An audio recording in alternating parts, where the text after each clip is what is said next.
Buenas tardes. Desde la plataforma América Latina Mejor Sin Tratados de Libre Comercio, les damos la bienvenida a esta que es la primera actividad que estamos organizando de un ciclo de charlas que va a ocurrir durante todo este mes de junio sobre tratados de libre comercio y su impacto ambiental. El día de hoy vamos a hablar sobre los tratados de libre comercio y también los tratados bilaterales de inversión y el derecho humano al agua. Y conozco el día de hoy nuestros panelistas. Tenemos al doctor Javier Echagüe.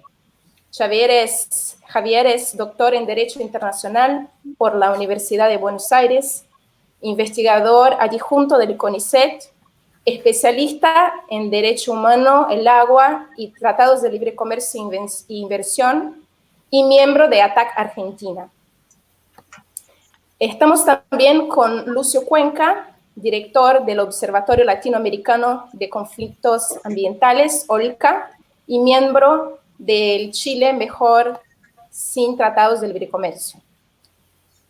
También con Marisa Teresa Cañas, más conocida como Guni, integrante de la Asamblea Popular por el Agua de Gran Mendoza y de la Asamblea por el Agua y los Bienes Comunes de Luján de Cuyo, y también miembro de la Cátedra Libre de Soberanía Alimentaria de la Facultad de Educación de la Universidad Nacional de Cuyo. Y también estamos con Marco Antonio Gandarillas González. Marco es sociólogo por la Universidad Mayor de San Simón, doctorante en Ciencias del Desarrollo de la Universidad Mayor de San Andrés y exdirector ejecutivo del Centro de Documentación e Información de Bolivia.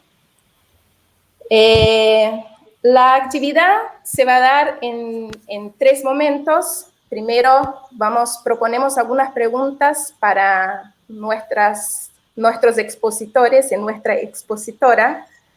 Tendrán 7 minutos para contestar y después arrancamos con una nueva tanda de preguntas y tendrán 5 minutos para contestar. Y luego después vamos a abrir para que el público pueda hacer preguntas a los expositores. Así que vamos a empezar con el doctor Javier. Y bueno, la primera pregunta para Javier sería, ¿qué es y cómo funciona la llamada arquitectura de la impunidad relacionada a la privatización del agua a través de los tratados bilaterales de inversión? Y la pregunta también es, ¿hay tratados bilaterales de inversión vigentes en la Argentina? Bueno, gracias Vanessa y bueno, antes que nada, gracias a todas y todos por la invitación y también por la oportunidad que significa estar hablando sobre estos temas y compartir con los compañeros y la compañera también este debate y este intercambio. Primero, y para ser, digamos, directo con las respuestas, en honor a la brevedad del tiempo, cuando hablamos de una especie de arquitectura de impunidad, significa básicamente una serie de instrumentos e instituciones a nivel internacional que aseguran que grandes empresas y grandes corporaciones que suelen invertir y participar en lo que tiene que ver con la distribución del agua potable y saneamiento, se aseguran para sí la capacidad de retorno, ¿sí?, de esas inversiones. No importa cuál sea el contexto, ¿sí? No importa si es un contexto social adverso, no importa si es un contexto económico difícil, no importa si es un contexto de pandemia global, por ejemplo, que nos obligue a estar a todas y todos en nuestras casas, por lo menos en Argentina. No importa cuál sea el contexto, ¿sí? Estos tratados internacionales y estas instituciones a nivel internacional aseguran el rédito por parte de estas empresas en todos los sectores. Siempre estamos hablando, cuando hablamos de estas empresas, son empresas de capital muy concentrado, ¿sí? Empresas muy grandes, de internacional, pero que generalmente son empresas en mercados o sea, en nuestro caso, de América Latina, ¿sí? En materia de agua potable y saneamiento, lo que hay que decir también es que es un mercado a nivel global muy concentrado. ¿Por qué? Porque son muy pocas las empresas de este tamaño que logran invertir y participar del mercado global, ¿sí? Particularmente las empresas francesas, algunas españolas, algunas inglesas. La norteamericana también participa, alemana, pero el sector más importante es el francés, ¿sí? Entonces, ¿cuáles son estos instrumentos y estas instituciones? Precisamente, digamos, y por esto es que se conecta la cuestión de la participación del sector privado, ¿sí? En un área tan estratégica como es la distribución de agua potable y saneamiento, se da con el contexto de las privatizaciones, por supuesto, pero además de esas privatizaciones se da en el marco de una protección dada por lo que son los tratados de libre comercio y los tratados bilaterales de inversión o tratado de protección de inversiones. Pueden tener distintos nombres, pero se los conoce como los TLC, ¿sí? Y los TBI. Muchas veces, adentro de los tratados de libre comercio existen capítulos de inversión, ¿sí? O sea, los tratados de libre comercio abarcan una diversidad muy grande de temas, pero a veces, ¿sí? Suelen tener capítulos de inversión que son tratados bilaterales de protección de inversiones que se meten adentro de los TLC. Entonces, depende de los casos en que estemos hablando, muchas veces estamos hablando de TBI sueltos, ¿sí? O sea, tratados bilaterales sueltos que suelen ser muy chiquitos, que se celebran generalmente entre dos estados, por eso son bilaterales, o tratados de libre comercio que pueden ser bilaterales o multilaterales, ¿sí?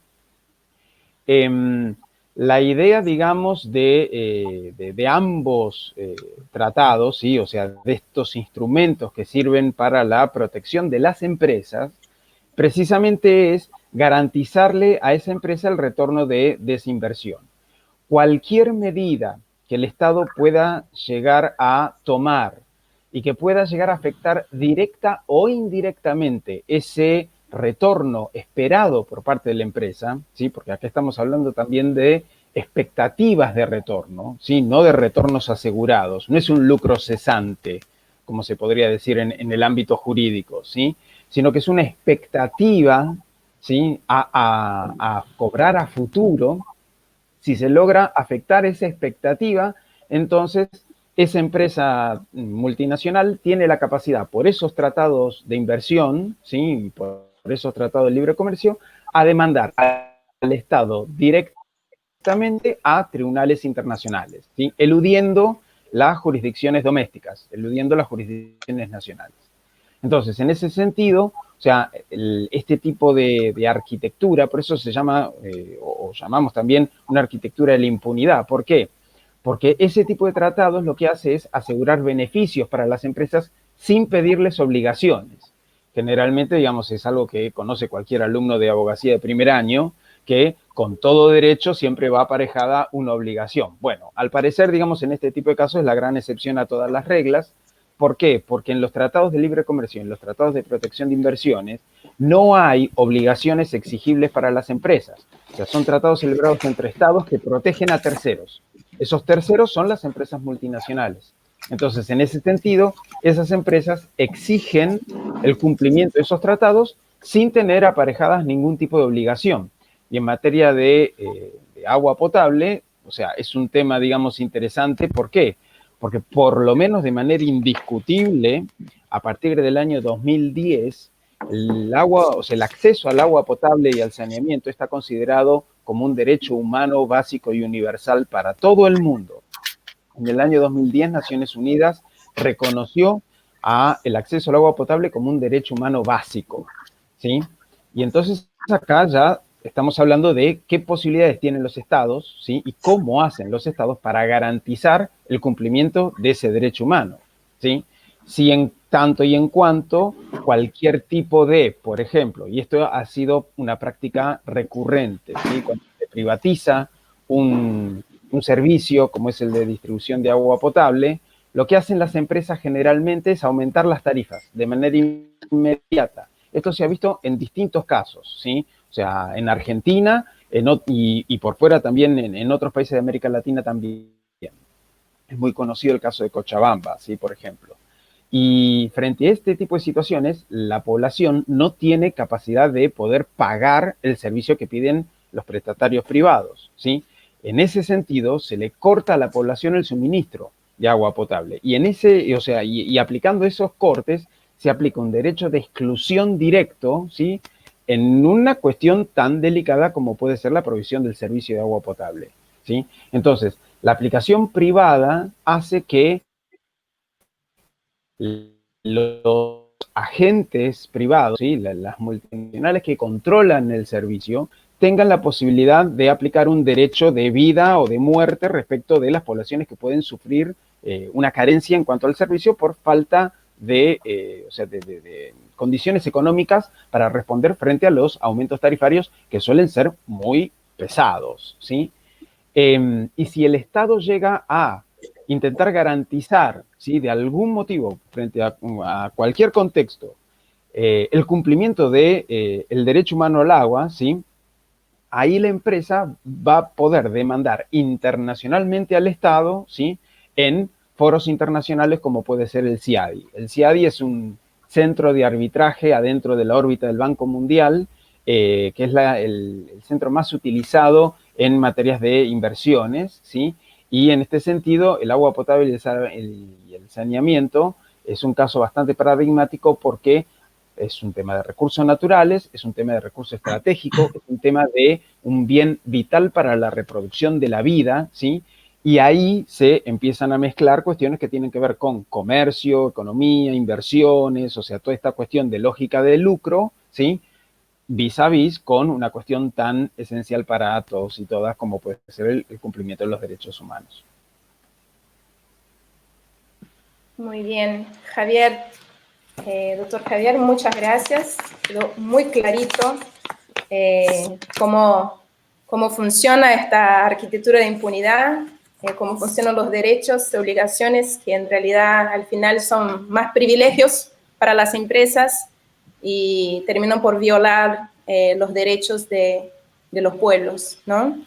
Bueno, para hablar un poco también sobre eso, sobre las luchas que se dan en contra de estos megaproyectos, vamos ahora a hablar con Guni, que nos va a contar un poco sobre lo que pasó en algunos meses. Mendoza fue el palco de una gran protesta en defensa del agua. El intento de modificar la ley 7722 llevó miles de personas a la calle contra megaproyectos mineros que consumen una gran cantidad de agua en sus actividades extractivas. Bueno, y contanos un poco cómo fue esta consulta a la población acerca de la modificación de esta ley en beneficio de este lobby minero.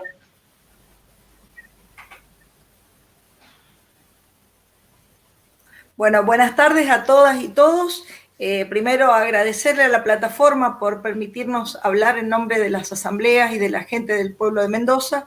En segundo lugar, saludar a mis compañeros panelistas y muy especialmente a mis compañeros de las asambleas, porque cuando hablo yo está la voz y el saber popular que hemos construido colectivamente desde hace años acá en Mendoza.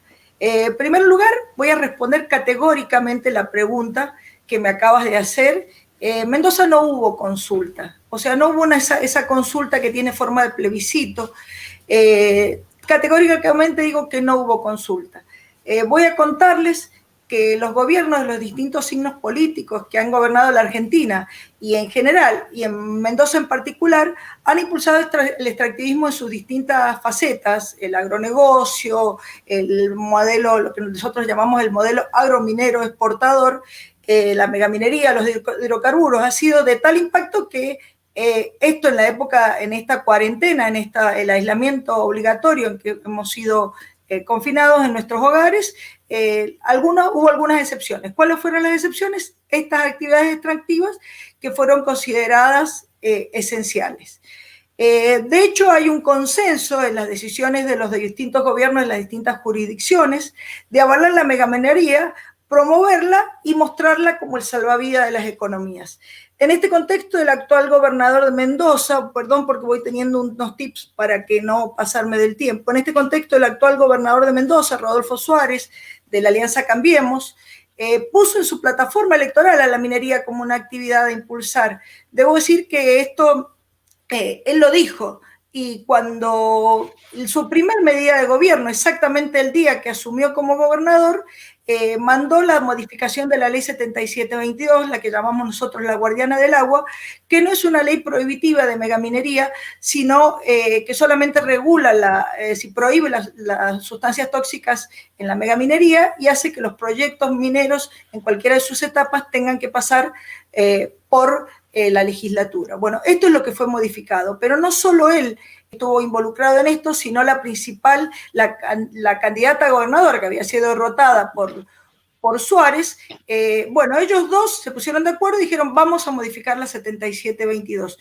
Y esto provocó una avalancha de gente de esto que venimos construyendo en las asambleas. ¿Ellos qué hacían? Y esto es la consulta que vos me preguntabas. Contaban votos, decían, y nosotros, más el partido que ganó, más los que perdieron, damos como un 80%. Decimos que sí a la modificación de la 7722. Y bueno, cuando la gente vota, vota por muchos motivos, pero no entiende que la conciencia del agua en Mendoza es muy honda.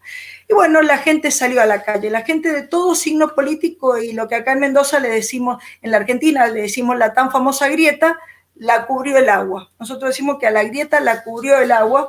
Quiero mostrarles algunas cosas que se hicieron en ese mando.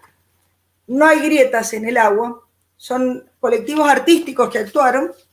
Bueno, la 7722 fue defendida con marchas, con banderazos, con tamporazos, con antorchas, con acampes, con cortas de ruta, con mucho arte desplegado y gran movimiento en las redes sociales, porque había que salvar lo que nosotros le llamábamos el corralito de la información, sí, había que saltar el cerco. Esta historia, que es la respuesta de Mendoza ante la megaminería, tiene varios años. En el 2007 nace la 7722 y tiene una fuerte resistencia basada en el marco de las asambleas socioambientales, de organizaciones sociales, de gremios, de sindicatos, de artistas, de los campesinos, que son la conciencia del agua. También se debió luchar por la constitucionalidad de la 7722. La 7722 de que MISEA tiene un embate sobre su validez jurídica y le vienen los juicios por la constitucionalidad. En el año 2015 fue declarada constitucional por la Suprema Corte de Justicia de Mendoza. Y aparte, es muy importante decir que aparte de esta poblada, Mendoza, los luchadores sociales somos estigmatizados, somos ninguneados, somos subestimados, hay persecución, hay judicialización y atropello de los derechos de los pueblos. No han podido, pero a pesar de todo eso, no se ha podido cambiar la percepción de la gente del cuidado del agua. Los gobiernos en este momento de pandemia siguen actuando como si esto no hubiera sucedido. Debo contextualizar que Mendoza se encuentra en su 10º año de crisis hídrica. Los científicos y científicas dicen que es la mayor, de que tienen informes técnicos. Incluso ha sido reconocida esta crisis hídrica por los organismos oficiales como la Dirección General de Irrigación. Por otra parte, es importante decir que hasta los mismos de ellos lo dicen. En el informe Fraser, que es un informe que se elabora a nivel internacional, Mendoza está entre las peores ranqueadas. De la Argentina en general y la Mendoza en particular, entre 76 jurisdicciones medidas, Mendoza está en el lugar 66. O sea que ellos ya saben que Mendoza es un lugar donde no tienen lo que nosotros llamamos la licencia social. Quiero compartir con ustedes, ya para ir terminando, algunas aseveraciones que vienen en Mendoza, que se sigue con la cantinela de que la minería nos deja mayores ingresos y todo eso. En la asamblea nuestra, en una de mis asambleas, la Asamblea Popular por el Agua, hay un informe del profesor Marcelo Giró, compañero nuestro de lucha, que llamado Economía Mendocina en Minería en tiempos de COVID-19. Otra vez sopa, ¿qué parte del no entiende? Ahí basta ya. Marcelo habla justamente de que las regalías que nos quieren vender, que San Juan es tan rica por causa de la minería, para el 2020 las regalías son de apenas el 1,9%. ¿Por qué tiene esta florescencia San Juan? Porque en realidad lo que recibe es mucho más de coparticipación federal, no vienen de toda la minería. Y por último, quería contarles, además, que queda en evidencia todo el poder corruptor del lobby empresarial, mediático y empresarial. Y de los gobiernos. Actúan como un lobby, siempre impulsando la megaminería, siempre tratando de denostar y de tratarnos como fundamentalistas a los opositores, a los proyectos mineros y también del fracking, y entonces aparece la voz nosotros ninguneada y la libertad de opinión. Tenemos un código contravencional que criminaliza la protesta y ajusta las voces. Cuando se nos ajusta esto, nosotros queremos decirle que no queremos megaminería, porque allá donde nacen las aguas, allá es donde tenemos que cuidarlas. La megaminería afecta a los glaciares, contamina las aguas, y nosotros queremos que ese agua, nuestro tanque de agua, esté limpio para acá abajo, aguas abajo, empezar a debatir los modelos productivos. Queremos agroecología, queremos agricultura campesina, queremos economías locales saneadas y queremos que vuelva el agua a las zonas desertificadas y la democratización del agua, que cada pueblo, cada barrio de Mendoza que en estos momentos de COVID no lo tiene, lo siga teniendo. Así que esto es lo que nosotros pedimos, por eso no queremos megaminería en Mendoza. Muchas gracias. Bueno, Guni, muchas gracias. Bueno, queda ahí bastante nítido cómo funcionan estos negocios que son negociados todos a la espalda del pueblo, sin consulta, sin preguntar a la gente que vive ahí si quieren o si no quieren estos megaproyectos. Así que bueno, ahora vamos a hablar con Lucio, que desde Chile nos va a contar un poco cómo está la situación allá. Los ojos del mundo estuvieron puestos en Chile en los últimos meses, con un modelo neoliberal y una fuerte apertura a los tratados de libre comercio y a los tratados bilaterales de inversión. Y de hecho, Chile es el país con más tratados firmados, tiene en toda América Latina y el Caribe, y el país está en este momento en convulsión social, ¿no? Ahí estamos acompañando bastante de cerca lo que pasa con nuestros compañeros allá. Bueno, Lucio, ¿cómo estos tratados se relacionan con la grave situación del agotamiento de los recursos hídricos que sufre el país hoy? ¿Y cuáles son las consecuencias de la privatización del agua sobre los diversos sectores de la economía? ¿Y cuál es el coste social de esto?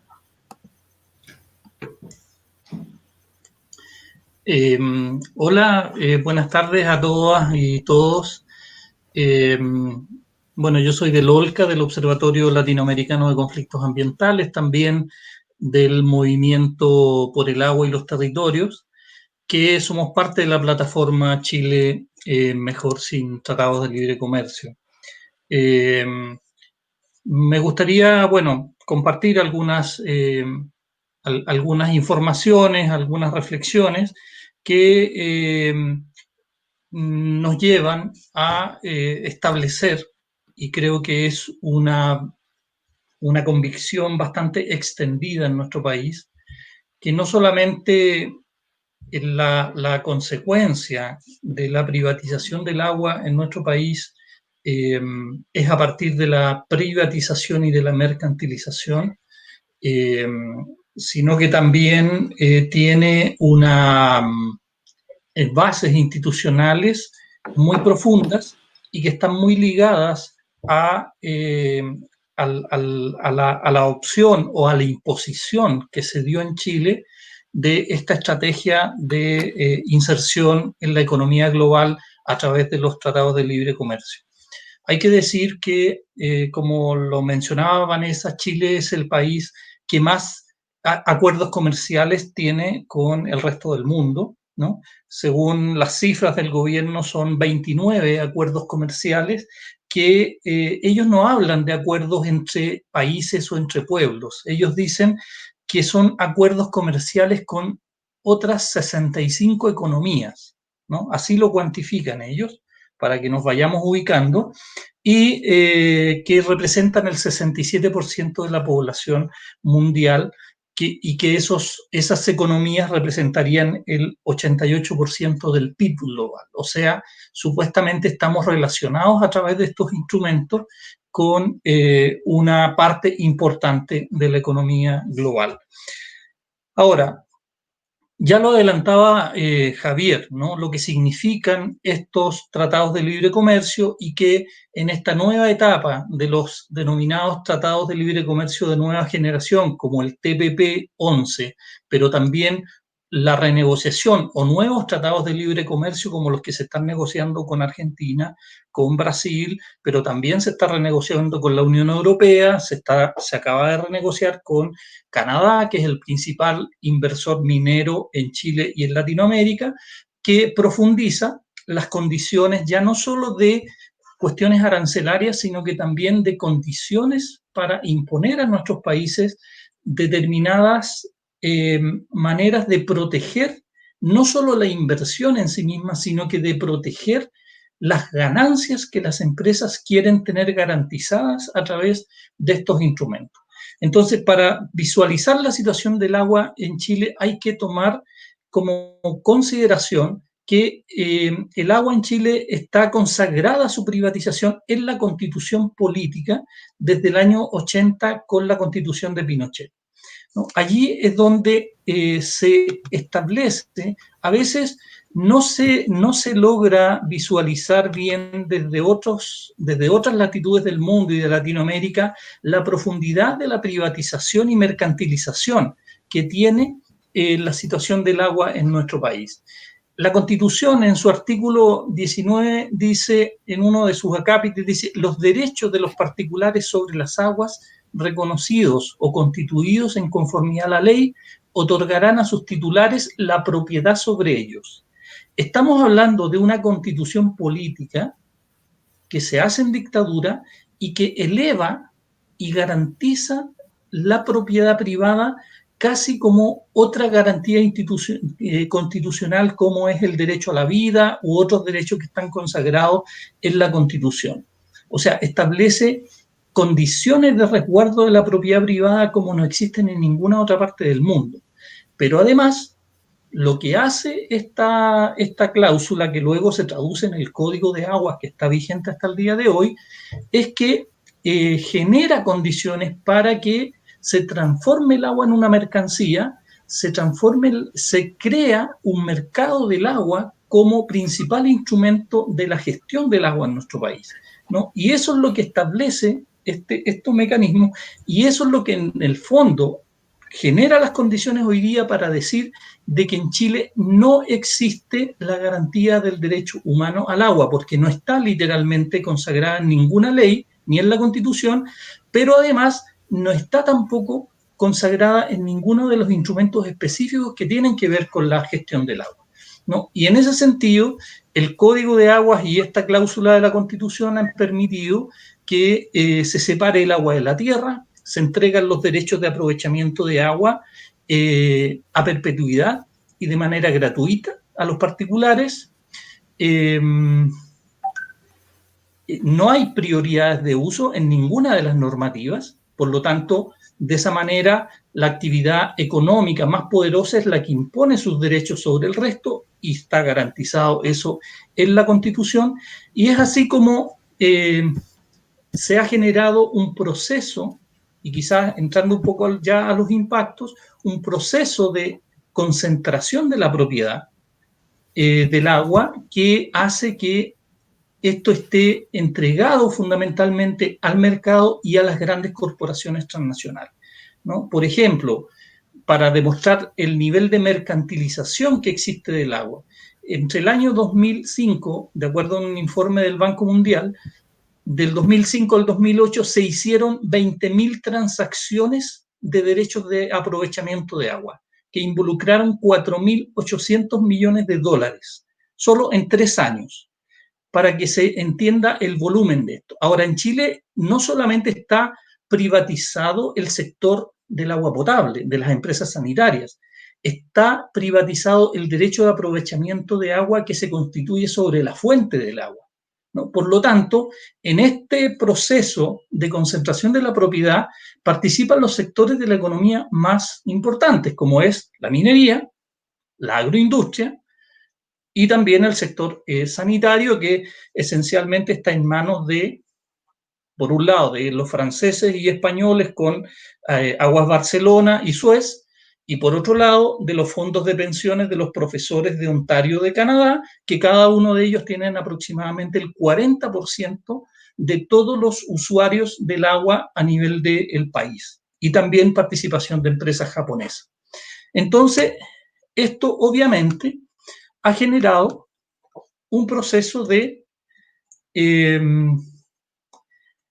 impacto, ya no solo de concentración de la propiedad y la gestión privada como eje central de la gestión mercantil del agua en Chile, sino que también ha generado impactos muy importantes, resguardado por la Constitución, resguardado por los tratados de libre comercio, por lo que explicaba Javier, ¿no? De que finalmente cualquier medida que se tome sobre el derecho de propiedad del agua significa potenciales aplicación de los mecanismos de protección de inversiones que están establecidos también en los tratados de libre comercio. Entonces, para dar una primera radiografía de lo que significa eso en nuestro país, dejaría planteado esos temas que los podemos profundizar un poco más con la conversación y las preguntas que surgen. Bueno, Lucio, muchísimas gracias. Realmente impresionante los números, ¿no? Las cifras. 20.000 transacciones en 3 años, es realmente muchísimo. Bueno, vamos ahora a hablar, vamos a Bolivia, a hablar con Marco, que nos va a contar un poco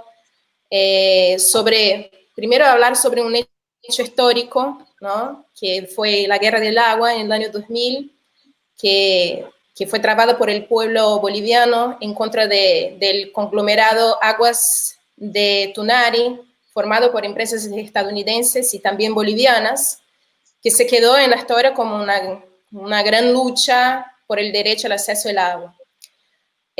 Marco, queremos que nos cuente un poco en qué condiciones se dio esta lucha y cuáles fueron las implicancias de los acuerdos comerciales para este estallido social. Bueno, muchísimas gracias. Yo creo que es importante entender dónde y luego el porqué de la guerra del agua, ¿no? En la historia boliviana y en la historia de los procesos de lucha contra las privatizaciones y los acuerdos de libre comercio. Primero, Cochabamba es una pequeña ciudad, ¿no? Pequeña en comparación con muchas ciudades de América Latina. En Bolivia llega a ser la 4ª ciudad en importancia. Tiene en ese momento, en el año 2000, ya 20 años de la Guerra del Agua, que esta lucha se dio hace 20 años, el año 2000. Era una ciudad de 500.000 de habitantes, 2/3 partes de esos pobres, extremadamente pobres, y una cuestión importantísima, dividida socialmente por el acceso al agua, justamente. Es una región que tiene una carencia histórica de agua, y de hecho la misma ciudad está dividida entre zonas que tienen acceso al agua, que normalmente están al norte de la ciudad, cerca de una serranía, y la zona sur, que está con un problema grave de acceso al agua desde hace muchas décadas. Ahora, es importante entender esto, o sea, dónde se dio la Guerra del Agua, para entender que justamente en ese contexto, lo que ocurría en Cochabamba es que teníamos una pequeña empresa prestadora de servicios de agua potable para la ciudad, que prestaba servicios a menos del 30% de lo que entonces era la ciudad, que era realmente muy poco de la población, especialmente en las zonas centro y norte, es decir, en las zonas de la clase media o de las clases altas, y no aquí en las zonas populares y pobres. En estas zonas la mayor parte de la gente se aprovisionaba, como lo sigue haciendo hasta ahora, de agua de unos carros cisternas y unos pozos insalubres. Entonces, el contexto en el que se da la Guerra del Agua es un contexto, tiene varios otros elementos. O sea, estamos en un momento de un modelo de libre mercado, un otro tipo de régimen político también marcado por acuerdos entre gobiernos, entre partidos conservadores, de centro derecha. Pero el principal asunto de la Guerra del Agua fue que en el año 99, es decir, unos meses antes de la guerra, el Banco Mundial, el Fondo Monetario, entre otros, el Banco Interamericano de Desarrollo también, obligaron a Bolivia a través de una serie de acuerdos de préstamos para el Estado, de préstamos para el presupuesto público, a privatizar este servicio de distribución de agua municipal, este servicio que prestaba agua a 30% de la ciudad, a constituir una empresa consorcio, que además de ese sistema iba a ser el gestionador de otros o apropiarse de otros sistemas, por ejemplo, de riego campesino en los alrededores de la ciudad. Entonces, la principal razón, de hecho, de las manifestaciones cuando empezaron en febrero del 2000 fue rechazar la primera consecuencia de la privatización, el alza de tarifas de agua potable, ¿no? Entonces, a pesar de que muy poca gente era servida por esta empresa municipal, entonces ahora privada, había un gran rechazo a la elevación de tarifas que fue bastante exagerada, de más de 300% inicialmente, y luego eso se juntó con el reclamo de organizaciones y grupos campesinos que no querían perder la gestión de sus sistemas de agua, ya sea para riego o de pozos. Entonces, como se ha explicado en la primera exposición, una de las cuestiones importantes en el inicio y en el desarrollo del conflicto fue la demanda de la empresa de que tenía que ganar, ¿no? Y que ganar suponía que se eleven estas tarifas, ¿no? Y se eleven inmediatamente y sin consideración ni de la zona ni nada, ¿no? Se tiene que ganar y para ganar hay que elevar las tarifas. Y que fue, de hecho, el detonante de la rescisión del contrato ya entre el Estado y la empresa, ¿no? Que no había capacidad de negociación de un margen mínimo sobre el incremento de las tarifas, porque sobre otros asuntos había posibilidad de negociación en ese momento. Ahora, en el momento de la Guerra del Agua, por supuesto, en el contexto más amplio de la política económica boliviana, una de las primeras cuestiones era que se promovía incesantemente la inversión extranjera. Entonces, para el Estado boliviano era clave que ningún hecho ni suceso espante la inversión extranjera. En ese momento teníamos suscritos ya 19 del total de 23 acuerdos de protección recíproca de inversiones que llegó a suscribir Bolivia en todo ese tiempo. 19 acuerdos con Argentina, Chile, Ecuador, Perú, Paraguay, de los que son de la región, o Austria, España, Francia, Holanda, Suecia, Suiza, Reino Unido, Estados Unidos, China, es decir, con las potencias tanto europeas como asiáticas o de Norteamérica. Entonces, ante el comportamiento abusivo de la compañía, lo que terminó ocurriendo en el desarrollo de la Guerra del Agua y de la salida de la empresa, fue por supuesto una demanda internacional. O sea, de hecho, la primera demanda internacional que tenemos en el CIADI fue presentada por la Bechtel, la compañía digamos, encargada del consorcio Aguas del Tunari, que tenía esta concesión, esta privatización, y fue presentada eso por todo el lucro cesante que iban a obtener a lo largo de todos los años, más de 30 años de concesión que se les había otorgado por el servicio de agua de la ciudad. Ojo, no fue la única guerra del agua que se dio en Bolivia. De forma casi paralela se dio la guerra del agua en La Paz contra la empresa francesa Suez, que fue también adjudicataria de una concesión del servicio de agua potable en la ciudad de La Paz y el Alto, y que tenía más o menos las mismas características del otro conflicto, ¿no? Abusivo, incremento de tarifas y una manifestación por no hacer ningún tipo de inversión para ampliar o mejorar la cobertura de agua en la ciudad, especialmente del Alto, que es, como se sabe, una ciudad muy pobre y muy indígena. Entonces, creo que esta primera parte se responde así, es decir, ¿qué es lo que movilizó a la gente? Movilizó el abuso que este contrato, amparado en las normas de estos acuerdos de protección recíproca de inversiones, le daban a la empresa o a las empresas, ¿no? Y fue, ojo, el principio de lo que luego han sido una serie de demandas a lo largo de los años posteriores, empezando por la Suez, que también hizo una demanda a Bolivia, que terminó una demanda, una solución amistosa del conflicto en el que Bolivia le terminó pagando $5 millones, ¿no? Otras empresas en otras áreas, ¿no? Iniciaron procesos similares a Bolivia por haber tomado decisiones soberanas eh, para mantener el control de áreas estratégicas o de sectores estratégicos, también de servicios básicos que con su prestación respaldan o permiten el ejercicio de derechos humanos fundamentales. Y todos estos juicios han tenido siempre esta característica, ¿no? De someter a la legislación, a la justicia, a la autoridad boliviana, a las autoridades y poderes internacionales, ya sea de estas instituciones o de terceros, ¿no? Entonces, y el contexto claramente podemos resumirlo en una palabra, es decir, se detuvo la privatización que supuso que una gran transnacional se haga cargo del reparto de una parte de los servicios de agua potable. Sin embargo, los procesos de mercantilización por otros mecanismos, vinculados también a acuerdos comerciales, se ha mantenido.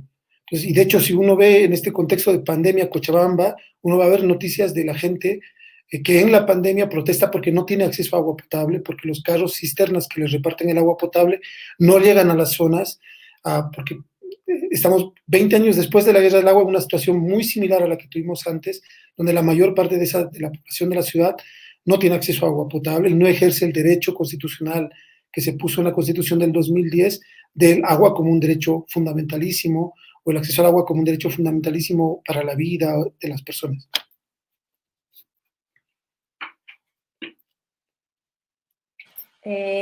Bueno, Marco, clarísimo, muchas gracias.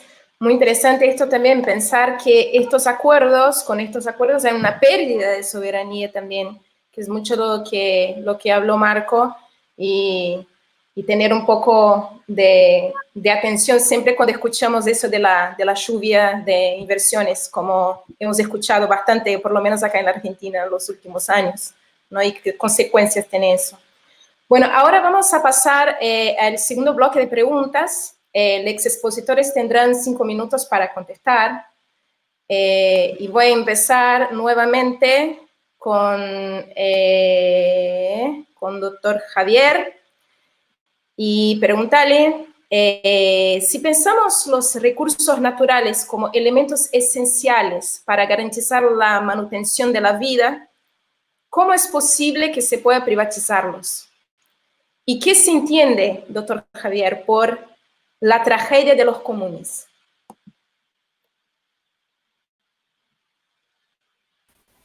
A ver, primero, para entender cómo es posible que se pueda privatizar algo tan esencial como puede ser el agua, porque es como decir que podemos privatizar el aire.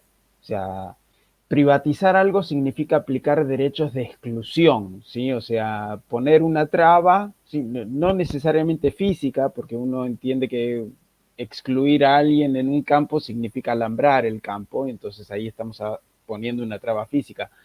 Pero significa más que nada aplicar un derecho de exclusión en el sentido de que uno tiene que accederlo, y bien lo decía Lucio, con el tema de la privatización, porque en el caso de Chile es paradigmático en el sentido de que no es que se ha privatizado el servicio, como pasó en Argentina, como pasó en Bolivia, como pasó en un montón de otros países. En Chile el caso paradigmático es que se privatizó, se mercantilizó el bien en sí.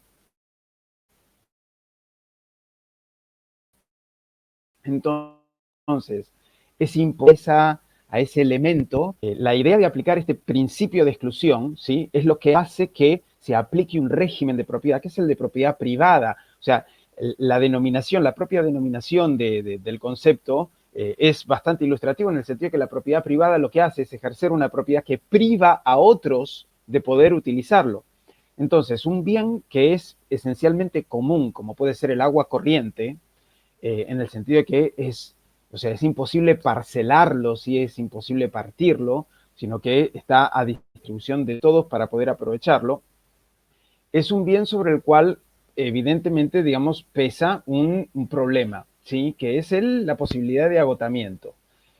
En el año 68, un biólogo, Garrett Hardin, se hizo muy famoso con un artículo bastante breve, pero altísimamente influyente, que se llamó precisamente La tragedia de los comunes. Y él lo que decía era que los bienes comunes, o sea, aquellos que están disponibles para el uso de toda la sociedad, tienen una tragedia que es irrefrenable, ¿sí? Que es la tendencia a su agotamiento. ¿Por qué? Porque en tanto todo el mundo tiene la capacidad de poder aprovecharse de esos bienes sin medir las posibles consecuencias de las decisiones individuales, es posible que todos podamos acceder a ese bien y, en definitiva, si nadie lo cuida, agotar el bien.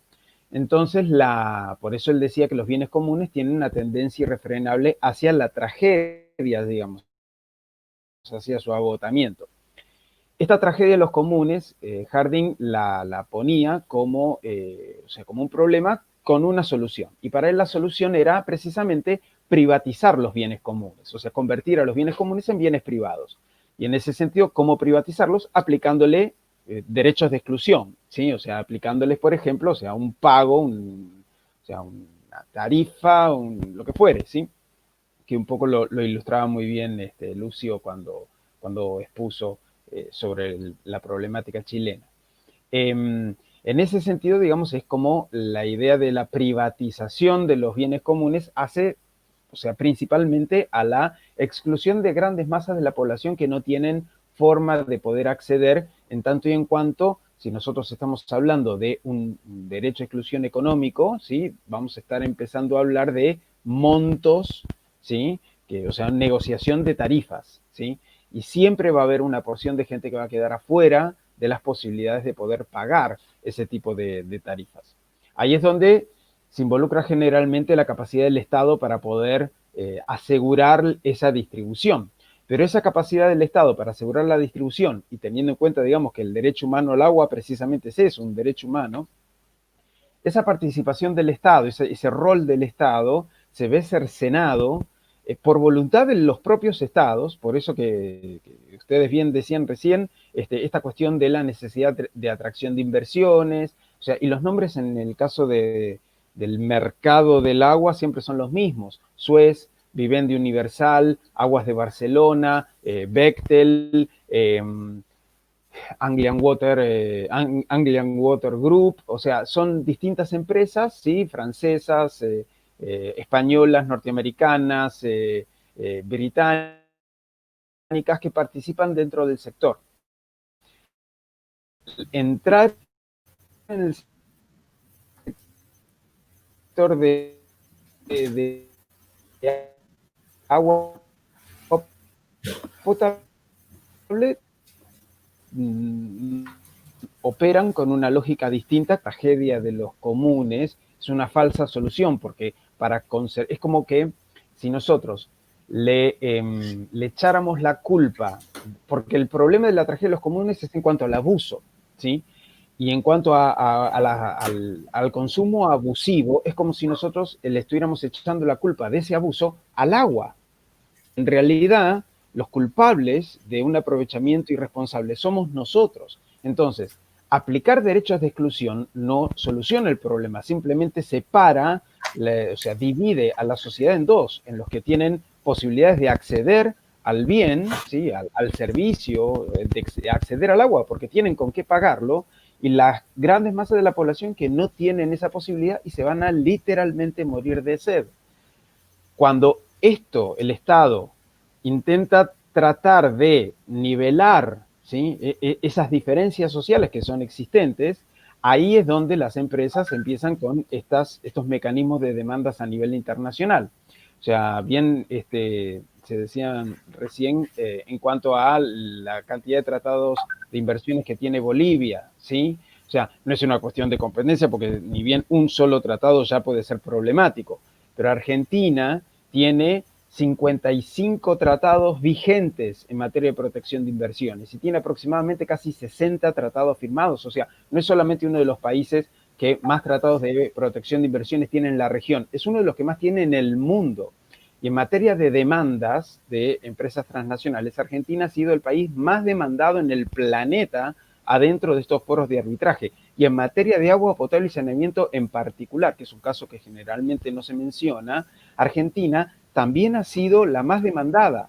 O sea, y no solamente en términos cuantitativos de que, porque si Argentina fue la más demandada en todas las áreas, obvio que va a ser la más demandada en términos de agua potable y saneamiento. O sea, Argentina, en una torta, ¿sí? Mundial de cantidades de demandas en todos los sectores adentro del CIADI, las demandas por agua potable y saneamiento, o sea, por el servicio de agua potable y saneamiento, se ubicarán más o menos en un 6-8%, más o menos, ¿sí? En el caso de Argentina, eso trepa al 20%, o sea, es cualitativa y cuantitativamente superior. Entonces, eso se explica a raíz de los procesos de privatización, ¿sí? A raíz de los procesos es un combo, ¿sí? A raíz de los procesos de privatización, a raíz de la firma de los tratados de inversión, a raíz de la firma de los tratados de libre comercio. En el caso de Argentina, Argentina no tiene tantos tratados de libre comercio, tiene realmente muy, muy pocos, no es el caso chileno, pero, o sea, sí tiene muchos tratados de protección de inversiones. Entonces, ese combo, esta prórroga de jurisdicción también, o sea, la entrega de soberanía que bien Vanessa mencionaba, o sea, de eso se trata esa arquitectura de la impunidad, y de eso se trata estas cuestiones de argumentos, o sea, que se presentan, digamos, como verdades reveladas, pero en realidad pueden ser bastante engañosos en el sentido de que no hay soluciones técnicas para problemas que son éticos, ¿sí? O sea, la posibilidad que tiene el ser humano de depredar el planeta sin hacerse la pregunta de hasta cuándo o hasta dónde tenemos la posibilidad de hacerlo, no hay solución técnica para poder hacer eso, ¿sí? O sea, la aplicación de tarifas, ¿sí? O sea, de un precio para acceder a un bien, es una cuestión técnica. La pregunta tiene que ser más de índole moral, ¿sí? O sea, ¿cómo tenemos que hacer nosotros para garantizar y distribuir bienes y asumir un uso responsable de esos bienes, ¿sí? De esos recursos, de esos elementos, como puede ser el agua potable, para garantizar la vida de todos y de todas? Bueno, doctor Javier, muchas gracias ahí por aclarar cuál es la situación de Argentina, que también bastante dramática. Quiero aprovechar también a saludar a todas las personas que nos están escuchando. Estamos ahora ya en la segunda parte de las preguntas, y quienes quieran pueden dejar preguntas a los expositores, que las van a responder después que terminemos esta segunda parte de exposición. Bueno, ahora volvemos a Mendoza y vamos a preguntar a Guni sobre justamente los que serían los impactos, ¿no? Sobre la economía local. Mendoza es conocida por su importante producción de vinos. ¿Cómo el privilegio dado a las empresas mineras y a la explotación de hidrocarburos a través del fracking puede afectar a la economía local y la producción de este producto, el vino en el caso, relacionado a la actual crisis hídrica que sufre la provincia?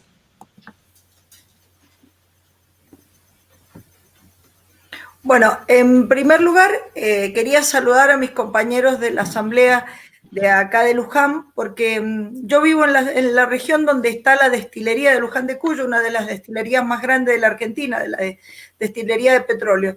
Y decirles que los privilegios ya fueron dados hace mucho tiempo, cuando se establece el modelo que tenemos actualmente de producción capitalista, se embalsan los ríos y se produce la apropiación del agua, muy acorde con lo que comentaba Javier recién. Entonces, esta apropiación del agua nos ha causado que la desertificación de lugares como el complejo lagunero de Guanacache, que fue la cuna de los pueblos originarios, precisamente Huarpe, que han sido muy devastados, muy marginalizados, y también toda esa parte ha perdido su biodiversidad, y es una zona muy árida en que los ambientes son, digamos, muy difíciles de recomponerse. Y por otro lado tenemos un conflicto con la vecina provincia de La Pampa por la apropiación del agua, y que ahora se ve agravado por la construcción de Portezuelo del Viento.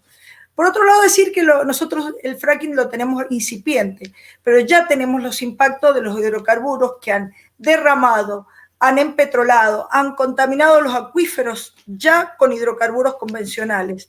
La destilería, en la zona del Carrizal, de Ugarteche, que es la zona donde nosotros vivimos, los pozos y oleoductos han provocado pasivos ambientales, pérdida de capacidad productiva y salinización de los suelos. Esto también ha provocado litigios con la industria bodeguera y, digamos, que por falta de controles, digamos, hay muchos acuerdos entre el INA, el Instituto Nacional del Agua, y YPF de confidencialidad, digamos, violando el acceso a la información ambiental. Y por otro lado, contarles que esto también ha explotado últimamente acá, porque han habido casos de leucemia en los alrededores de la destilería, y antes era una cosa medio de, nosotros hemos hecho exposiciones hacia el municipio, pero ya ha tomado otro nivel, porque ya el gobierno lo ha reconocido y ha tomado cartas en el asunto. También es importante saber que en Mendoza se empezó a luchar contra el fracking y antes de que el fracking lograra instituirse. En el sur de Mendoza, en la cuenca de lo que se llama Vaca Muerta, que es uno de los eldorados argentinos, Mendoza empezó a hacer fracking en Malargüe, debido a un decreto que nosotros consideramos inconstitucional, es el que le da la vía libre para que el fracking avance. Esto para nosotros, ya sabemos todas las cosas que causa el fracking. El fracking tiene una serie de impactos en las comunidades y en el ambiente que son realmente nocivas, o sea, digamos, son las mismas de los hidrocarburos convencionales, pero con más profundidad. Por supuesto, la contaminación social, la contaminación ambiental, la producción de sismos, que en el caso nuestro no es que los induzca, sino que como está pasando y se está sospechando en el sur, por ejemplo en Río Negro, que en donde ya la producción agrícola está siendo invadida y muy afectada por el fracking, nosotros todavía eso no lo tenemos, pero sí tenemos que han sido vulnerados estas cuestiones constitucionales, que nosotros creemos que esto ha sido ilegal, el decreto que hizo poner en marcha el fracking en Mendoza, y por otro lado, no tienen nada en cuenta todo lo ambiental. Yo decía de los sismos recién, el peligro justamente es al revés, no es que produzca los sismos, sino que al estar en una zona sísmica, todo el entubamiento y toda la amplia ocupación territorial que tiene el fracking hace que los sismos puedan ser un factor que ese encapsulamiento de los pozos pueda deteriorarse y contaminar nuestros acuíferos. Y por otro lado, también tener en cuenta el calentamiento global, que es algo que no se tiene en cuenta, y sabiendo que el fracking es una de las principales, una de las principales cosas que se dice que contamina. No está teniendo en cuenta ni siquiera las recomendaciones internacionales que dicen que el fracking no es conveniente. O sea que ese es el panorama que tenemos en Mendoza con respecto al fracking, que no hace más que reproducir lo que sucede a nivel internacional con esta práctica. Bien, bueno, Guni, muchísimas gracias. Ahí tenemos un elemento importante también, que es la cuestión de la contaminación y cómo eso puede afectar el sector productivo local, y más allá, obviamente, del grave momento de emergencia climática que vivimos. Bueno, ahora volvemos a Chile para preguntar a Lucio un poco sobre el proceso chileno, hablar sobre esta nueva Asamblea Constituyente. Y te preguntamos, Lucio, ¿será posible mantener el mismo modelo de libre comercio caso el reclamo popular sea logrado en Chile?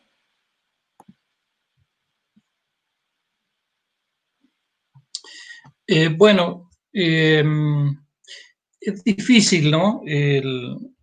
Compatibilizar las demandas sociales, el país que está atrás el levantamiento popular o la revuelta de octubre en adelante con los amarres y los candados que establece los tratados de libre comercio a favor de las empresas transnacionales, de las corporaciones, para que efectivamente se puedan cubrir y garantizar las demandas que tiene el pueblo chileno, sus comunidades, sus territorios. Me gustaría comentarles cómo se ubica la crisis hídrica en Chile en 3 momentos.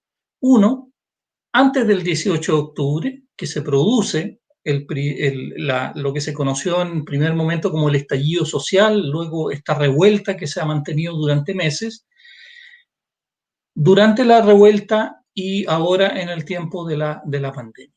En la etapa previa venía notoriamente acentuándose una situación de crisis hídrica a propósito del cambio climático, pero sobre todo de la expansión del extractivismo y cómo eso está operando en distintos territorios a partir del extractivismo minero, agrícola, energético, etcétera, ¿no? Y eso se reflejaba fundamentalmente por la gran cantidad de conflictos en los territorios por la disputa del agua fundamentalmente. Y eso es parte del preámbulo, junto con la emergencia del movimiento feminista, la demanda del pueblo mapuche, de los estudiantes, de los profesores, estaba también gravitando ese tema. Luego, durante la revuelta, emerge muy fuertemente y convergen todas estas demandas en una gran demanda, pero siempre está presente la lucha contra el TPP y la situación de desprivatización del agua o de recuperación del agua como un bien común y un derecho humano, ¿no? Y eso pasa a ser parte de la gran demanda que se cataliza muy rápidamente en el proceso de la revuelta por una asamblea constituyente y una nueva constitución. O sea, hay un sentimiento internalizado de que el modelo neoliberal chileno está agotado, ¿no? Y que ya no es suficiente demandas sectoriales instaladas a través de distintos procesos de movilización, sino que una gran transformación que significa la nueva constitución, ¿no? Y eso hoy día tiene una nueva versión en tiempos de pandemia, donde la desigualdad se ha mostrado en su crudeza más profunda, ¿no? Y eso, la pobreza, el hacinamiento, la falta de alimentación en estos días, de ingresos para las familias, ¿no? Junto con eso también está la desigualdad que se ha profundizado a partir de la usurpación y el despojo del agua en muchos territorios que hoy día ven con mayor vulnerabilidad enfrentar la situación de prevención sanitaria frente a la pandemia, ¿no? Entonces, durante todo este tiempo, uno de los elementos que cruza las distintas fases que les estaba de alguna manera relatando, la crisis hídrica y la demanda por transformar el agua en un bien común y un derecho humano, es un tema muy central. Y eso no es posible si no hay una nueva constitución, ¿no? Entonces, para cerrar, ¿no?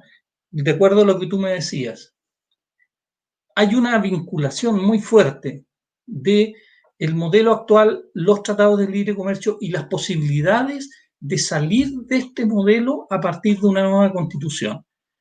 Cuando se pactó en la agenda y el itinerario para una nueva constitución, los poderes fácticos de este país se preocuparon de instalar en la ley que habilita el proceso, que llama al plebiscito y genera el proceso para la nueva constitución, establecieron un artículo en esa ley que impide que este proceso constituyente o constitucional pueda modificar los tratados que Chile tiene vigente en este momento, y eso incluidos los tratados de libre comercio. Y nos han puesto nuevamente, tema que está abierto, que seguramente va a ser parte de la agenda y los debates y las movilizaciones del próximo tiempo, pero que para que se vea, se tome conciencia de cómo el neoliberalismo de alguna manera sigue intentando generar cláusulas, candados, limitaciones para que efectivamente se democraticen nuestros países de todo punto de vista en un nuevo marco constitucional.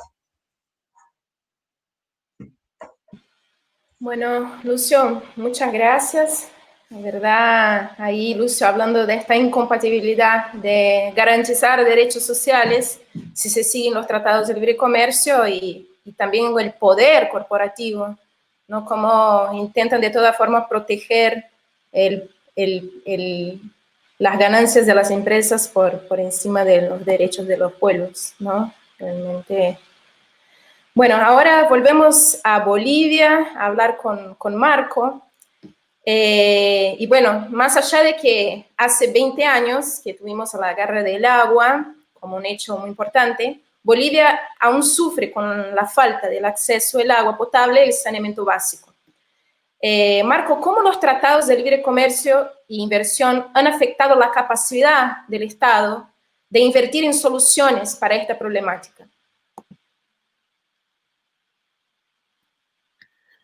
A ver, voy a hacer un rodeo previo para responder la pregunta. Me parece importante entender que la Guerra del Agua fue de hecho un hecho fundante de un cambio político importantísimo en Bolivia. Un cambio que nos llevó a tener una nueva constitución, o sea, esa que hoy día, esa lucha que se tiene, por ejemplo, en Chile hoy día por hacer un cambio profundo en el marco normativo. Tuvimos un proceso largo, constituyente, que duró desde el año 2006 y que terminó con la aprobación de una constitución en el año 2010. Y en el que se estableció que, por ejemplo, toda persona tiene derecho al agua, que toda persona tiene derecho al acceso universal y equitativo a los servicios básicos de agua potable. O sea, un montón de artículos que hablan del agua como un derecho. O sea, que eso no estaba en nuestra constitución. Y que, digamos, es un avance fundamental e importante en términos jurídicos. Sin embargo, si me preguntas la situación hoy día, antes de la pandemia, 7 de 9 ciudades capitales de Bolivia, es decir, las más grandes ciudades, empezando por La Paz, teníamos problemas de acceso a agua potable. O sea, decir agua potable es mucho en Bolivia, porque no hay en ninguna parte de ninguna ciudad agua potable, ¿no? Hay servicio de agua por cañería que tiene graves problemas de acceso, como digo, hay ciudades en Bolivia que tienen servicios discontinuos, que unas horas, y cuando ocurre que son servicios más continuos, la calidad del agua que recibimos es bastante deplorable. En la ciudad de La Paz, donde yo resido, tenemos unos problemas gravísimos de contaminación de metales pesados en el agua que nos presta, o sea, que nos sirven en buena parte de la ciudad. Y con la pandemia esto se ha vuelto espeluznante, es decir, ciudades en la Amazonía boliviana como Trinidad, que tienen picos de contagios, tienen un primer problema para hacer frente a la pandemia porque no hay agua, o sea, no hay agua. O sea, el agua que tienen es de tan mala calidad que más bien agrava los problemas de contaminación y de enfermedad de las personas. Ahora, eso a pesar de que tenemos una constitución súper de avanzada y que ya con 10 años de vigencia podría haber llevado a que se tomen medidas para mejorar esta situación. Ahora aquí vienen los tratados de inversiones. Un problema que sentidamente ha evitado que se tomen medidas es que Bolivia ha estado los últimos años afrontando una serie de procesos internacionales, ya lo he mencionado, que han mermado recursos públicos. No es que todos, ni los más importantes recursos públicos, pero es cierto que una parte significativa de recursos se han gastado en estos juicios. No hay una cifra total, el Estado boliviano ha sido incapaz de dar cuenta de realmente cuánto se ha terminado pagando a las más de 18 compañías que le han iniciado procesos. Sabemos, sin embargo, por un informe muy reciente del actual gobierno, que solamente en abogados, el último par de años se pagaron 47 millones de dólares. Entonces, digo, primer problema, se han mermado recursos públicos, pero por otro lado, por otras vías que relacionan estos acuerdos de comercio con, por ejemplo, la necesidad de cumplir obligaciones de exportación de recursos naturales, Bolivia es un exportador igual, hace 20 años de gas natural a Brasil. Tenemos un convenio que se ha vuelto a ampliar por unos años más. Le ha limitado su capacidad de actuar soberanamente para priorizar, por ejemplo, la inversión pública. Entonces, gran parte de los recursos públicos de Bolivia en una época que fue más o menos de bonanza de los precios del gas natural y del petróleo,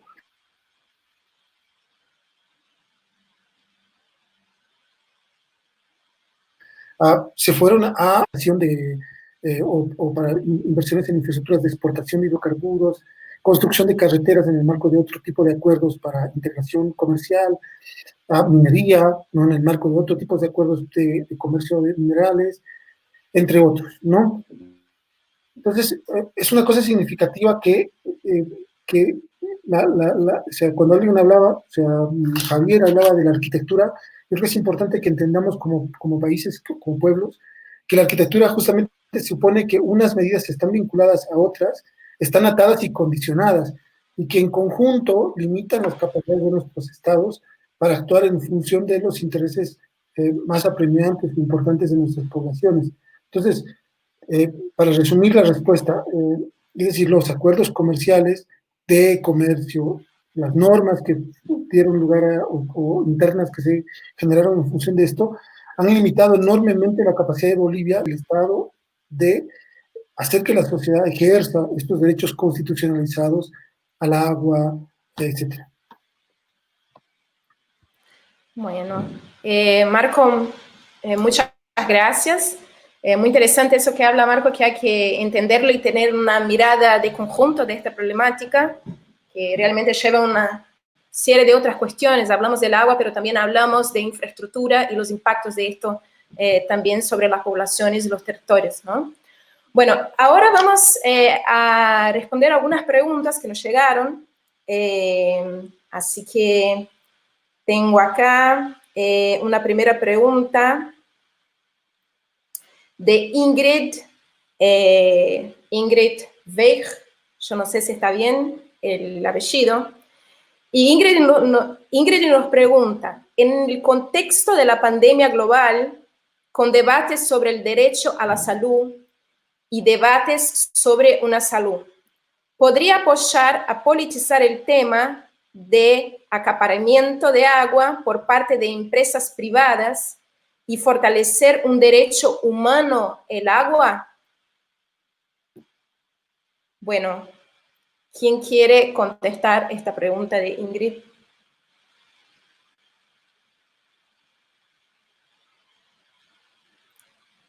Vamos, Lucio, nos va entonces a contestar. Sí, yo en la intervención última trataba de relacionar estos tres momentos de la historia reciente de Chile, y hoy día, en el contexto de la pandemia, uno de los factores que releva nuevamente no solo la desigualdad, sino que la precarización de muchos territorios en relación a condiciones básicas para enfrentar la prevención de la pandemia, tiene que ver con el agua y la contaminación, ¿no? Zonas de sacrificio, contaminación minera, contaminación de termoelectricidad con uso de carbón e hidrocarburos, ¿no? Que genera exposiciones más vulnerables frente a la pandemia. Y particularmente el tema del agua en territorios donde no hay agua. En Chile hay 137 comunas en este momento que están declaradas con escasez hídrica. O sea, hay poblaciones dentro de esas comunas que no tienen acceso directo al agua, ¿no? Y esas poblaciones están sin duda en una situación mucho más vulnerable. De hecho, incluso en una zona en la región de Valparaíso, el representante del Ministerio de Salud sacó un decreto hace 2 o 3 semanas que decía que a la gente no, se le tenía que aumentar la cantidad de agua que se le lleva en camiones cisternas, de 50 a 100 litros por persona diario, ¿no? A la semana siguiente, por las presiones políticas que se generaron, la misma autoridad de este gobierno anuló esa resolución, ¿no? y vuelve a condenar a esa gente a solo recibir 50 litros diarios que no son absolutamente suficientes para enfrentar la situación de la pandemia, ni tampoco de tener una vida digna en condiciones normales, ¿no? Por lo tanto, sin duda, esos temas vinculados a estos problemas más estructurales de nuestros países y de cómo se vinculan al mercado global, me parece que son oportunidades para, justamente como dice Ingrid, politizar en ese sentido, ¿no? De la prioridad de recuperar el agua como bien común y derecho humano y al servicio de las economías territoriales, de la soberanía alimentaria, de las condiciones básicas dignas de vida que debieran darse en los distintos lugares. Así que me parece sin duda una oportunidad que lamentablemente tiene que enfrentar la vida en condiciones muy poco dignas a veces en los territorios, pero que nos debieran ayudar a mostrar la profundidad de las desigualdades estructurales que también se cruzan con la problemática del agua en muchos territorios. Muy bien, Lucio, muchas gracias.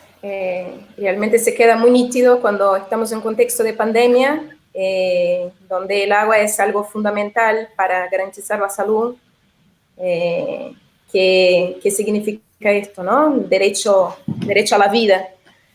Tenemos una pregunta para el profesor Echay, así que vemos que hay estudiantes del doctor Javier por acá, que le pregunta, ¿está habiendo un incremento en la importancia e influencia de los movimientos sociales con respecto a la defensa del medio ambiente y en especial con el agua en Latinoamérica? ¿Sí endureció la respuesta represiva de los estados?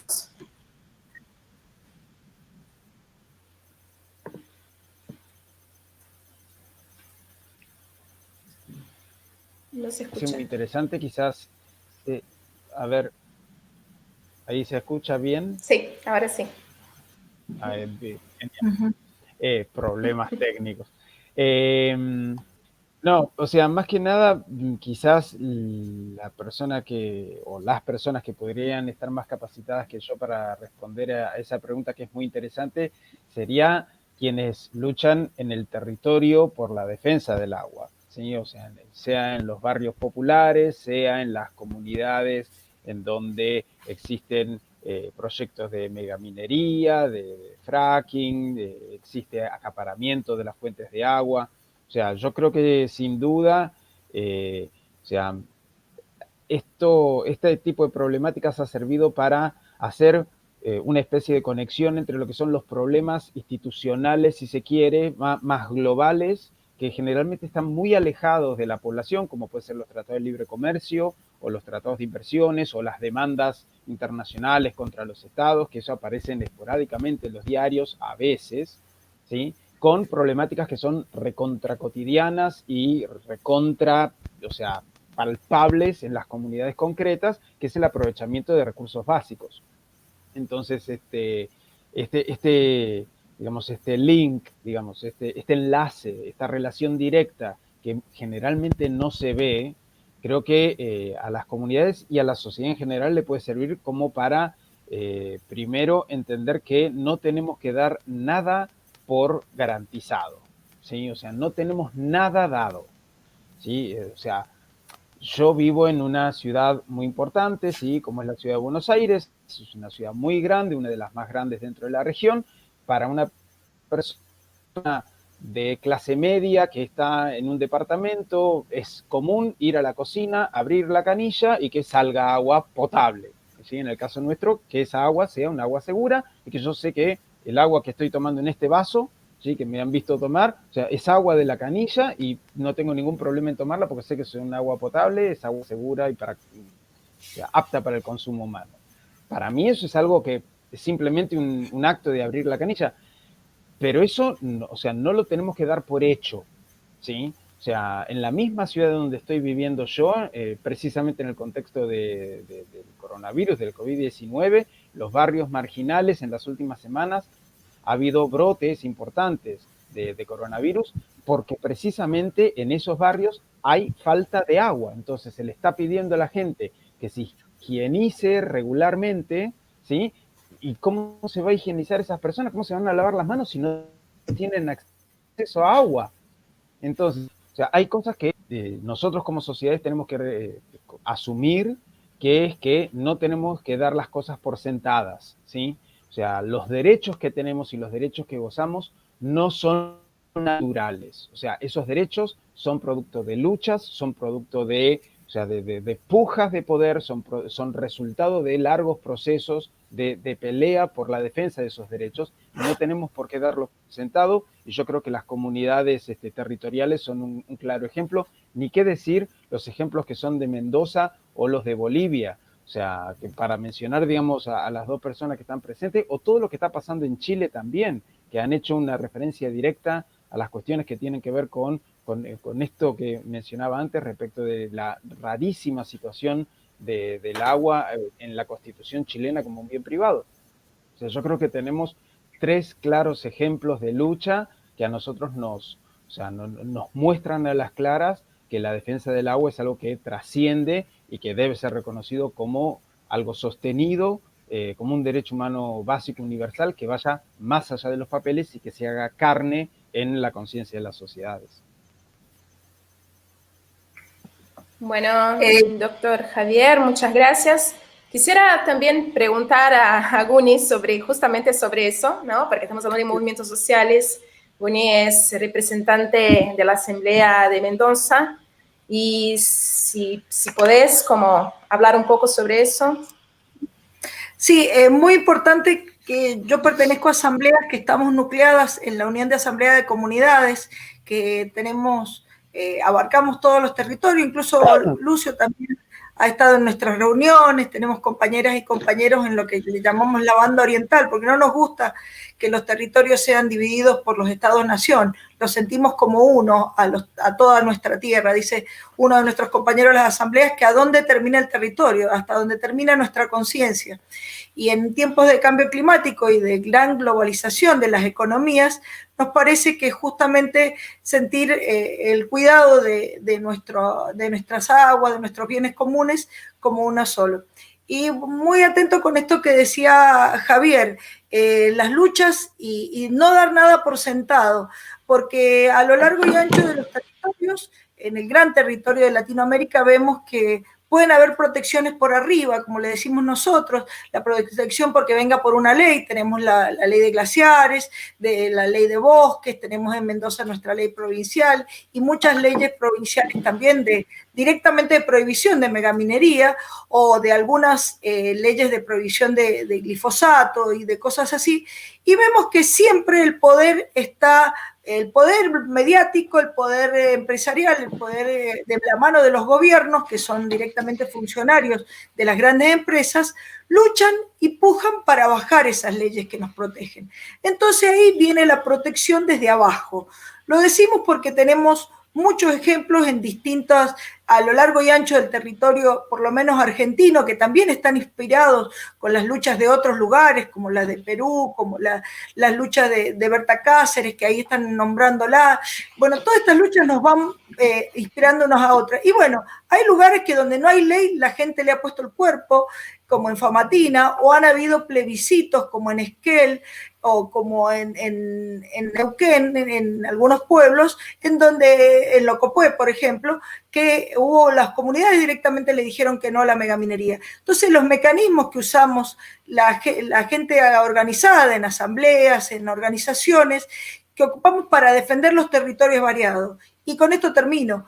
En Mendoza, justamente, la zona donde el fracking quiere estar es zonas directamente muy alejadas de las poblaciones, en donde hay pueblos originarios, en donde todas las actividades extractivas producen esta división que se produce cuando ellos llegan, porque llegan siempre ofreciendo la falsa solución a los problemas de las comunidades y dividen a las comunidades. Entonces, todo ese conglomerado que son de receta del extractivismo, aparece en los territorios y lo único que lo logra sajar es tener una continuidad en la lucha, porque siempre aparece esta puja de poder, los medios de comunicación totalmente cómplices, acá en Mendoza tenemos unos medios muy cómplices, aparecen fogueando y siempre dándole voz nada más que al poder. Entonces, la única solución que queda es fortalecer las luchas territoriales, diversificarlas y volverlas cada vez más profundas, porque lo que tenemos que lograr en realidad es el cambio de paradigma. Lo que estamos acá tratando es que de esta normalidad que nos han enfrascado, salgamos de una nueva normalidad que no es más extractivismo, sino un cambio de paradigma. Y eso me parece que nos lleva mucho tiempo, porque no es solo hablarlo, sino habitarlo. Bueno, Guni, muchas gracias. Guni, hablando de no volver a la normalidad, es realmente algo que venimos escuchando mucho y hay que pensarlo. Marco, ¿puedes hablar un poco qué quedó de este proceso en Bolivia y cómo están las luchas hoy por los bienes comunes, por el derecho al acceso al agua? ¿Cómo lo ves? Yo veo que si hay un movimiento importante en Bolivia en este momento, o sea, un movimiento que ha trascendido a la polarización política, que llevamos bastantes años en una polarización muy grande de la sociedad, de continuas y sucesivas elecciones y de una disputa por el poder entre viejas y nuevas élites. Si hay un movimiento que ha trascendido todo eso, es el movimiento ambiental, ¿no? Un movimiento ambiental que articula en las áreas rurales a un conjunto bien diverso de actores que van desde pueblos indígenas, ¿no? Especialmente los pueblos indígenas de las regiones amazónicas han sido muy tenaces en resistir estos últimos años, que aglutina a un movimiento ecologista urbano muy potente, ¿no? Que emergió con mucha fuerza hace un poco más de 10 años, y a diferentes otros actores que son nuevos en la política y en los movimientos sociales bolivianos. Ahora, es cierto que este es un movimiento tan diverso que no tiene una única agenda, ¿no? Y que tampoco, como pasó en el ciclo pasado, en el ciclo político pasado, se propone generar un instrumento político para tomar el poder, ¿no? O sea, ese es más bien un relato contra el que este movimiento tiene bastantes reparos, ¿no? Precisamente por la cooptación, por la funcionalización y por su pérdida de autonomía que ha tenido.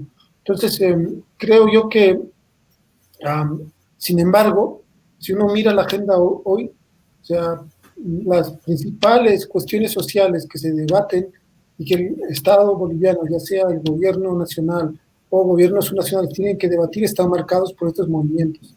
En época de pandemia, la crítica a las medidas en favor del agronegocio han sido fundamentales y han salido de estos sectores como digo, de esta alianza bien grande y diversa de movimientos ambientales que cuestionaron un decreto en favor de los transgénicos, se cuestionaron, bueno, entonces hay como, digo yo, este universo amplio que sin embargo atraviesa por un momento bien complejo, ¿no?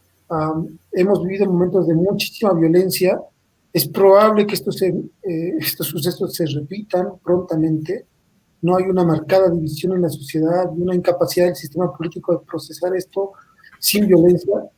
Y digamos, la esperanza queda en estos grupos que, además de tener métodos pacíficos, además tienen una capacidad, otra vez digo, una capacidad de operar por fuera de estos actores muy pujantes y con mucha autoridad moral.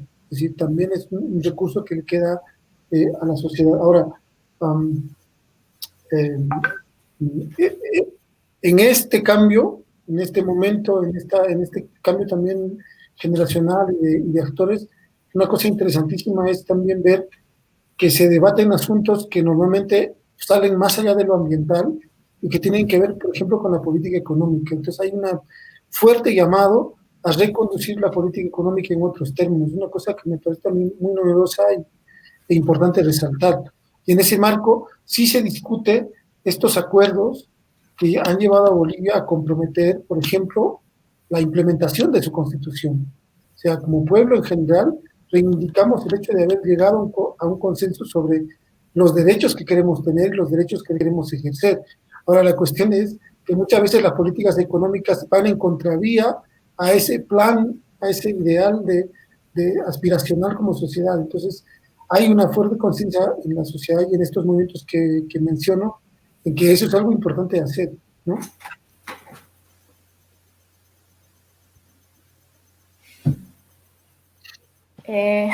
Marco, muchas gracias. Ahí dejando muy nítido cómo el pueblo no está de pie y sigue luchando, ¿no? por los bienes comunes, por el agua. Tenemos una pregunta más para Lucio, muy específica, que es de Lili Parada, que nos pregunta: que la Constitución chilena contenga una clara violación a un derecho humano fundamental, ¿qué acciones puede ameritar?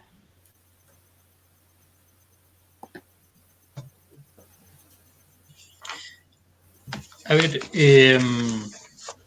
o sea, yo creo que la principal acción es a partir del ejercicio de la soberanía, ¿no?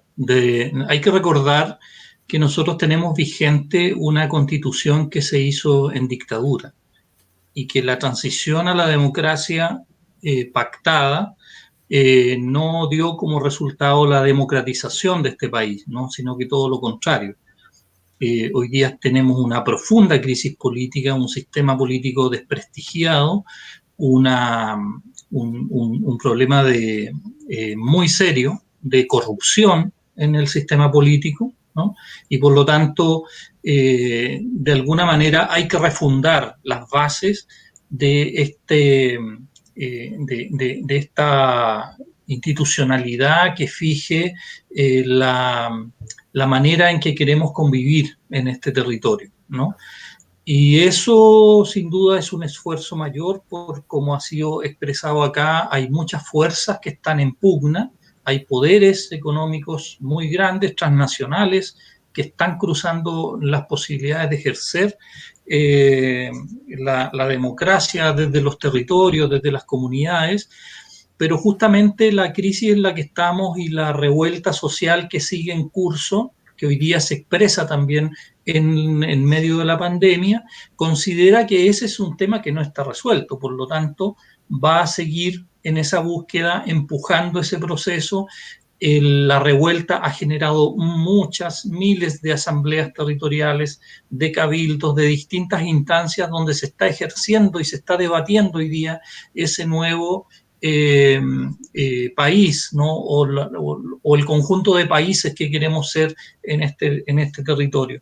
Y yo creo que no hay una fórmula, como se ha planteado acá, e incluso más allá, que tengamos esto garantizado en la Constitución no significa que está garantizado si no hay un ejercicio de soberanía desde los propios territorios. En el Movimiento por el Agua y los Territorios del MAT decimos, ¿no?, que claro, queremos recuperar el agua, desprivatizarla, el agua como bien común, pero también queremos el ejercicio de la soberanía desde los territorios a partir de la gestión comunitaria de las aguas, ¿no? Entonces, eso significa dibujar un país distinto. Y en eso todavía tenemos una tarea pendiente que espero que se siga y que de alguna manera se repotencie en la medida que la pandemia vaya alejando, se vaya alejando en el tiempo, en los próximos meses. Lucio, muchas gracias. Realmente un poco habla eso de este cambio de paradigma que necesitamos, que habló Guni también, que vos ahora también lo mencionó, que es importantísimo, ¿no? Bueno, les quiero agradecer mucho por la participación, por estar con nosotros esta tarde. Ha sido realmente una actividad muy interesante, muy esclarecedora. La idea era justamente que las personas pudieran tener un poco más de contacto con este tema específico de los tratados de libre comercio y los tratados comerciales y de inversión, porque a veces parece que es algo muy lejano a la realidad de cada uno, ¿no? Así que les queremos agradecer mucho y les damos la palabra para un saludo final. Y así que empezamos entonces con Javier. Bueno, nada, palabras finales, agradecer a todas y todos primero por la invitación, después, o sea, por compartir con ustedes este conversión, y también para las personas que estuvieron mirando sus preguntas, sus inquietudes, porque nada, es la idea de todo esto, así que si nosotros estamos solos hablando ante la pantalla no vale la pena nada. Así que si eso incentiva la participación y también hace carne las problemáticas de los distintos pueblos y nos conecta más, y nos hermana más, entonces bienvenido sea. Así que muchísimas gracias. Bueno, gracias, doctor Javier. Guni. Bien, también quiero hacer extensiva el saludo para todas y todos los que nos están escuchando. Ahí Lucio habló del Movimiento por el Agua en los Territorios. También estamos armando un eje con las compañeras chilenas, un eje de feministas anti-extractivistas.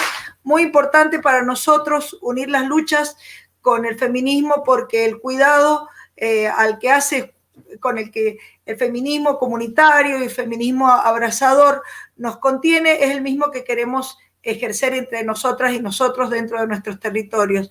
Quiero decirles que en estos tiempos de pandemia todo se ahonda, esas desigualdades, pero también las ganas de salir con nuevos paradigmas, pensar qué queremos: soberanía, autogestión, democracia participativa, nuevos mundos, soñarlos y empezar a hacerlos, porque en Mendoza también en esta pandemia se profundizó el reparto de los productos agroecológicos, pensar si queremos volver al campo, todas las respuestas profundas que queremos para que los cambios sucedan. Y estamos seguros que van a suceder. Así que bienvenidos, bienvenidas a la solidaridad, a la comunidad, porque lo único que nos va a salvar y nos va a ayudar a que cambien los mundos será eso.